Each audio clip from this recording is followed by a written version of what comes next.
I'm Kerry Fink with Helping Seniors Updates, and what a great day this is. It's Wednesday. It's the 24th of June. I have the privilege of having our Helping Seniors president and founder, Joe Steckler, with us, and we have a really, really exciting announcement. So, Joe, I don't want to steal the thunder.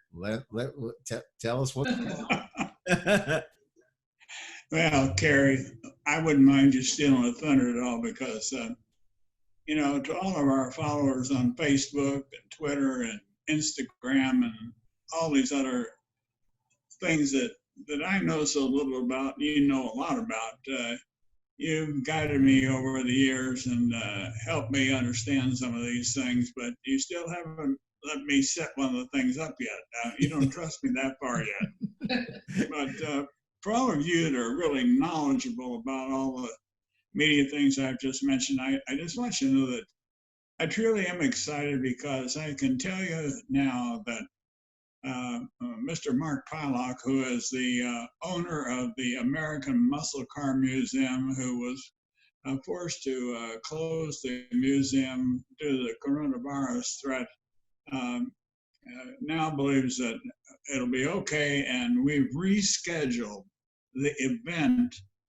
at the museum for 10 October. And if you're wondering why we didn't push it up sooner, several reasons. One, we wanted to make sure that we had a date we could stick to this time. Two, quite honestly, we need to sell more tickets.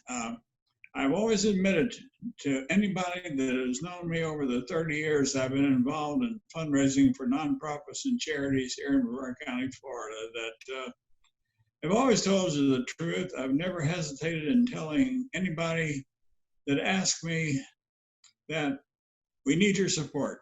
Mm-hmm. Nonprofits do not exist on goodwill alone. They need to raise money to pay bills like any business.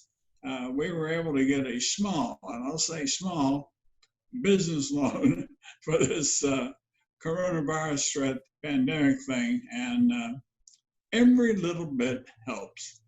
And to those of you that are watching this broadcast that have stuck with us over the years and that over the last couple of months, especially when we shut down the raffle, some of you continued to buy tickets anyway. And I always like to tell the story about the couple that bought $100 worth of tickets last December.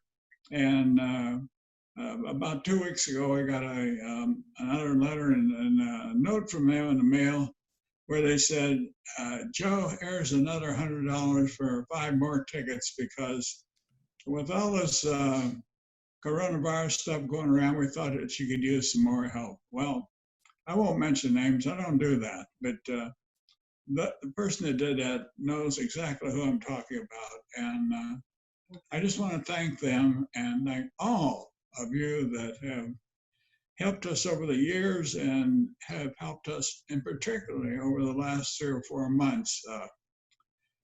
Helping Seniors was founded to inform, educate, and connect seniors in the community with resources. We've never hesitated in helping any other community throughout the United States that wanted information, wanted to know what we're doing, wanted a model of our plan. Anything that we've ever done, we've always offered it free. We've never charged anything for it. And quite frankly, I set up some programs for fundraising and stuff over the years that organizations in New York, Indiana, Iowa, Louisiana, just to name a few, have asked me for the model that we used, and they've duplicated it in their communities. And I think that they've been very successful with it because it's based on honesty and integrity. And I think those are things that if you can convince your watching/listening audience that you hold those two things to be very high in your professional ethics, that you can be a very successful fundraiser. And we've done well. All the programs we started over a 30-year period have lasted, and I'm very proud of that. And I think that they've existed over the years because people have trusted us and we put our faith in God, and we put our faith in our donors that help us, Kerry.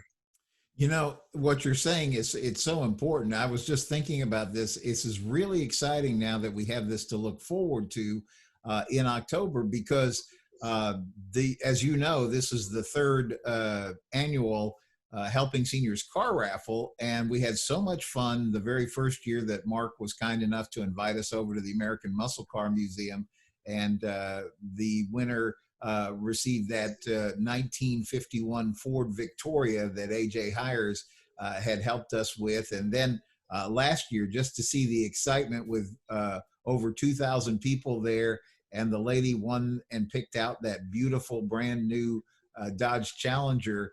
And so now this has really become an event that we were all so looking forward to being there for in April.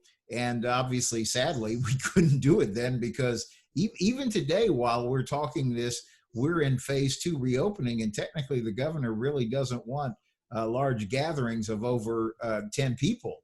And so we're still under all these COVID precautions and things like that.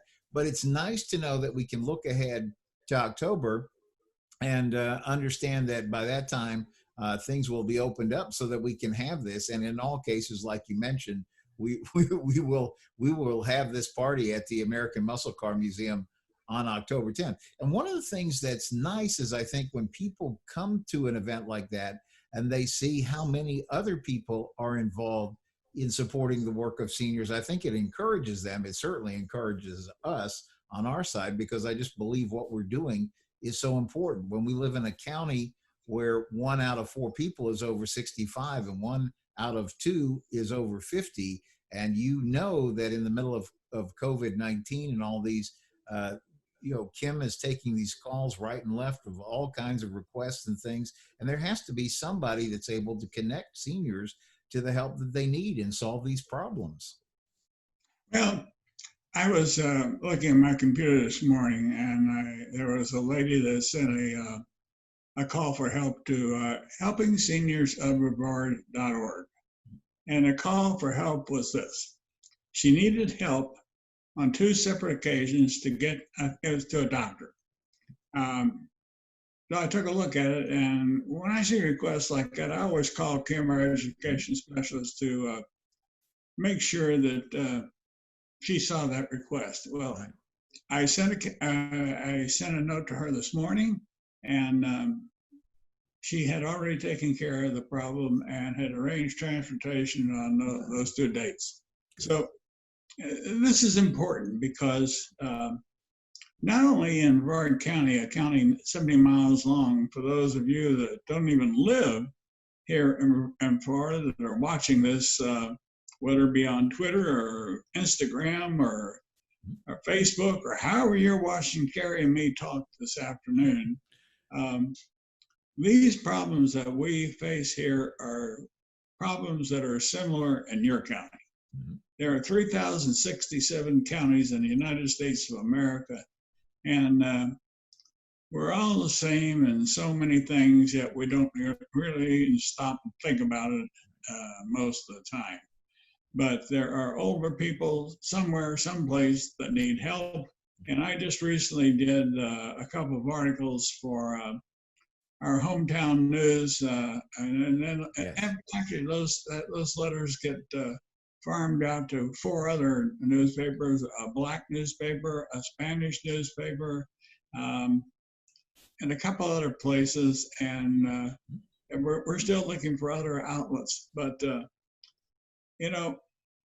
it's important that people know that problems exist, and if there's a will, in most of the cases, you can solve the problem. You can't always solve it, but if you don't try, you'll never know whether or not you could have done something to help somebody. And what a shame it would be if somebody called you for help and you had a partial answer, or you could do something to help them understand the problem, and you didn't take a minute or 2 minutes or 3 minutes to explain to them what they really needed to think about it. That's a terrible thing to think happens here in the United States of America. And you and I both know that it does, Kerry, because people want help, need help, and they need a place they can go to get information that they can trust. And honestly, you can trust us. You know, everything you're saying, Joe, I understand so much. I've actually learned so much because this organization has been working now into its 10th year and providing these services here in Brevard County. And I always call us the little organization that could, because it's amazing with a very lean and mean kind of operation, how much we're able to make a difference. And during that period of time, we've helped over 3,000 families free of charge. And a lot of times people say, well, there's desperate people out there. Well, that's true. We get all those calls too. A lot of times it's people who simply just don't know who to turn to when a particular situation pops up. And so, as we've talked about before, sometimes it's important to understand that there are resources that you just ran into a situation. You've never been. Aging is on the job experience training, and all of a sudden a situation presents itself and you're trying to find your way through the best you can. And it sure is reassuring when you can call that senior information helpline, explain what's going on. I've heard people say over and over that when they call that helpline, they not only get the help they need, but they actually get somebody who seems to care about helping them. And that's an important part of the equation too. It is, Kerry. And I think back over the years to all the calls I've received, and I can still think of some of the cases where I really know how much a person needed help, and yet I couldn't do it. And but conversely, I know of situations where people got taken in by nursing homes or someplace else. And, we always try to knock nursing homes. This two-part article I did talked about in-home care and in-facility care. In home care, a person can do anything that they're trained to do or anything with a member of their family. They can give them a shot if a nurse teaches them how to give a shot. They can stick all the apples and oranges they want over the years and prepare for giving a shot. But professionally, they can't do that. They're licensed. So these in-home organizations they have a license to do certain things. And you'd be surprised how many things, once you bring an in-home organization in to help, that organization hands are tied, and you've tied your own hands effectively because, and in a conversation, you put somebody in a nursing home, you think that because you're paying those exorbitant fees that their person, is out of sight, out of mind, they're going to be taken care of. Well, that's not always true. Right. Nursing homes are staffed according to a certain set of standards, a number of staff to take care of a certain number of people. Well, what if one person that staffing member has taken care of requires more time and another person needs more help in eating and they don't get enough food because the person on the staff doesn't have the time to spend with them? Sometimes it's necessary for families to check with the nursing home to find out if they need some additional help, and they might be able to give sometimes. Sometimes they can't, but the nursing home needs to know that. So once you put the person in a care facility, you still have a responsibility to make sure they're getting taken care of. You need to go there and find out if they had bed sores. Take a look at their rear end to find out how they're doing from laying in that bed. Roll a person over a little bit if you can. Take a look. There's nothing wrong with that. Right. You would do the same thing at home. Absolutely. Yeah. So, but let's get back to what you and I were talking about. This car raffle. Yep. Today we were excited because that car raffle provides the. Right now, you might hear noise going by. Can you hear that noise? Yeah. It was somebody cutting my grass. Well, that's I tell you, Kerry, when I retired from the Navy, I made a promise to myself And I said, there's one thing I absolutely will never do again. That's cut grass. There you go. And You've earned that. I haven't done that. Oh. And I know you're very generous. You help your wife start the lawnmower so she can mow the grass. That's how that works in our house. And she loves doing it. So she's got the riding mower, and she's like the yard master. It's great. Well, you don't let her drive the car, so you should let her drive the lawnmower. That's good. That's good. Okay. Of course, Tammy will not see what we're talking about today. And the purpose I just said that all of you watching Kerry and me talk on television today, you've got to know that we're just honest, down to earth people, just like you who are watching this television broadcast. Yes. I'm not too proud to say that our organization needs all the help it can get in selling its tickets. And if we sold $500,000 worth of tickets, I would be tickled pink. I know I won't do that. But if you don't set the standards and the bar high, you never get there. So all of you watching, if you, even if you don't live in Brevard County, Florida, I will tell you, just yesterday afternoon, a person from New York bought a bundle of tickets worth $100. Mm-hmm. I know that we get ticket requests in from all over the United States.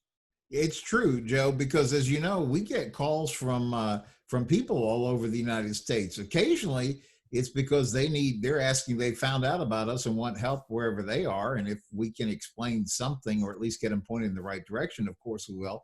But oftentimes it's the relatives of somebody who's living here in Brevard County and they're someplace else in the United States, and they just don't know who to call or how to go about certain things. So that's why getting behind Helping Seniors and this car raffle is so important, and it's actually so much fun. If anybody, Kerry, is watching us, if you want to buy tickets, great. If you want information on how to do what we do in your area, all you have to do is go to our website, helpingseniorsofbrevard.org, get our phone number, which is actually 321-473-7770. Call us, ask us how you too can start what we do here in your area. All it takes is a person that really wants to work hard, because it's not easy. No, but it's important. And so when you buy your tickets, your car raffle tickets, it's real easy. It's one ticket is $25, or you can get a 5-ticket bundle for $100 donation. And that does actually 3 things. The first is you get a shot at winning one of these amazing brand new 2020 automobiles. AJ Hires has basically one of every dealership in the county, very well respected dealerships here. But so this year, the winner gets to select from a 2020 Camaro, which that's a really spiffy car, Joe. We have the 2020 Dodge Challenger, which, as you know, our winner last year, who won the 2019 Helping Seniors Car Raffle, that's what she chose. We have that really cool Mazda Miata convertible. And for those that like kind of the crossover style vehicles, we have a Kia Sportage. So it's going to be fun to see what the winner chooses this year. And that's the first benefit of buying a Helping Seniors car raffle ticket. The second benefit to you is that you are invited to attend the grand drawing at the American Muscle Car Museum. And as you know, Mark Pylock has been very generous, because usually it's very upper end black tie kind of events. And he made a special allowance, Joe, for thanks to you asking him for the help with this, that we could have people come in, make it a nice, big, popular, casual event. It's always so much fun. There's so much to see and do there. You could spend hours and hours walking through to see his collection. And so by itself, your ticket is an admit one to that great event. I guess there's pizza, beer, wine, all sorts of fun things going on that night. But probably the most important thing that your ticket does is it's a donation. And you know, in the COVID-19 that they have, they're adjusting the tax rules. So even if you haven't been able to take advantage of charitable giving in the past on your tax return. It looks like that's the way it's going to work for 2020 at least. So your donation to Helping Seniors is going to probably have some tax benefits, but most importantly, it's going to give you a good feeling in your heart, because whether you are caring for a senior or you're just paying it forward for yourself, you're doing a good thing and helping us keep the work of Helping Seniors go. Joe? Yeah. Think about the tax break, Kerry. You might just need a little bit to push you over the edge to use the count that personal tax write-off. So think about it, folks.